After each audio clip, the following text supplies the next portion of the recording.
नाशिकच्या सारडा सर्कल परिसरामध्ये 16 वर्षीय मुलीचं अपहरण करण्याचा प्रयत्न झाल्याची धक्कादायक बाब समोर आलेली आहे. मात्र नागरिकांच्या सतर्कतेमुळे हा प्रयत्न फसला असून पोलिसांनी संशयिताला अटक केली आहे.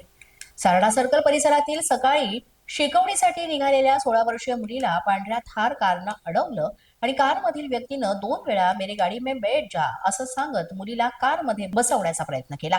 मुलीनं त्याकडे दुर्लक्ष करून पुढे जाण्याचा प्रयत्न केला असता संशयिता कारनं पाठलाग केला.